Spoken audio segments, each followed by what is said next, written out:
Hello everyone, my name is Alexandra Messersmith and I am on the pro-environment side of this debate.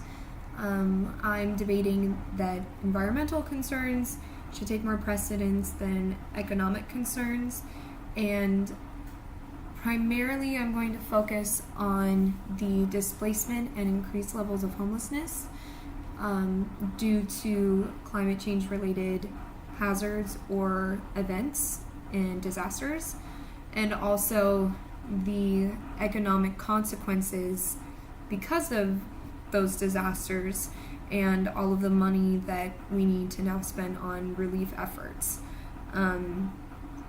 In my opinion, and also in my research that I've done for this topic, I think that environmental concerns directly relate to economic production,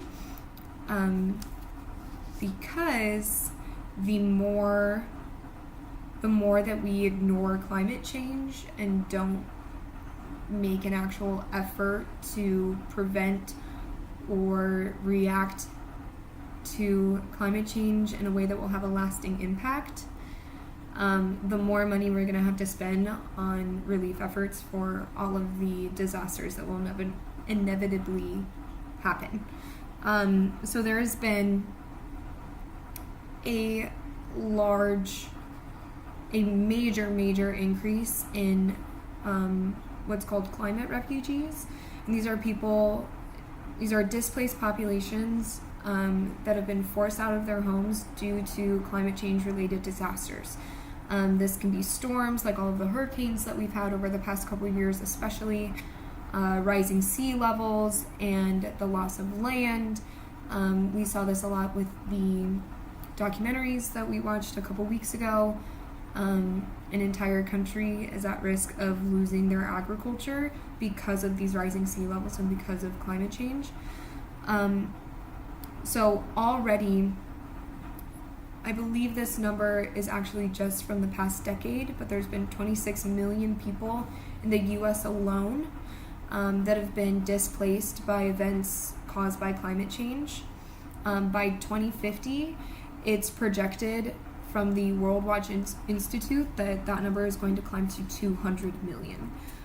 So that's exponential growth. And it doesn't quite seem like it's that many, especially on a global scale, but that's 26 million people that are no longer in the workforce, that are seeking government aid and welfare to relocate themselves and their families, that are no longer contributing to the global economy and our national GDP because they were forced out of their homes and displaced. It costs us our economic growth to spend money on relief efforts. It's estimated that for every 1 degree Celsius of an increase of the average global temperature, that costs 1.2% of US economic growth. And what do those numbers add up to? Well, it adds up to $430 billion, because flooding, that's just for flooding, relief efforts caused by flooding, that is like heavy rain levels, rising sea levels as well. It's ranked as one of the top 5 risks to global economic growth, and so far it's cost just the US $430 billion.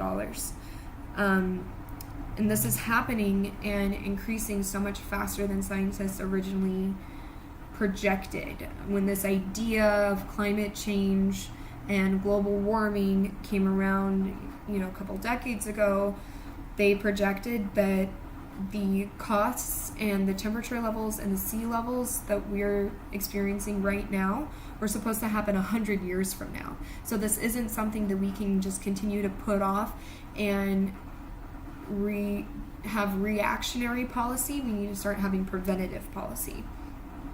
And I understand that, carbon reduction policies, implementing greener energy sources, those are all large expenses that our country, I think, will need to make. and it is much cheaper to just take things 1 year at a time. But if we don't start now, it's just going to pose a greater threat to our lifestyles, agriculture, and then in turn the global economy. For example, in Panama, schools and homes are literally floating away, and tourist beaches are becoming flooded. So now their entire economy is crashing because they rely on those tourism spots, and because of the rising sea levels, they're getting flooded and they're not able to host tourists anymore. Louisiana has already accepted $92 million from the U.S. Department of Housing and Urban Development for their relief efforts, and that's separate from all of the money that they received for Hurricane Katrina. It's estimated that 1 in 8 homes in Florida will be underwater by 2100. And with our rising population, we have an exponentially rising population that isn't going to reach the projected cap of 12 billion by 2100. Where are they supposed to go? It's going to cost us more money to relocate them, to find them new jobs, while they're getting forced out of their homes just because they live on the coast. And a lot of people might bring up, other what are called geohazards like earthquakes. Well, what about those people? All of this relief efforts that could be going towards people that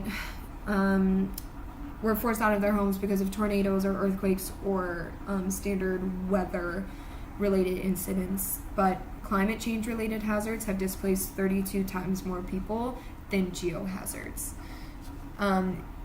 Between 2008 and 2016, annually, globally, 21 million people were displaced because of sudden onsets of heat waves, floods, hurricanes, hazardous weather, rising sea levels, flooding. So it's a real problem, and it's only going to get worse the longer that we put it off. What cost us in 2018? There were 233 events, climate change related events, that totaled $1.5 trillion in damage, and that's only the U.S. Yes, we are large. Yes, we're a hegemonic power, but think of all of the other damages that have been happening to smaller coastal countries or larger countries that have a very large coast that rely on those ports for international trade. It costs the U.S. alone $1.5 trillion in 1 year. Just imagine what it costs the world as a whole. And if we don't start seeing the world as a whole, and we don't start respecting our planet and trying to draft policies and advocate for the environment in order to save money or promote economic concerns, that's just going to turn right back around on us in the future, in the near future, and it'll wind up costing us a lot more than it would be to implement those policies now. So thank you. I look forward to hearing my team members' debates and any responses to this as well. Thanks.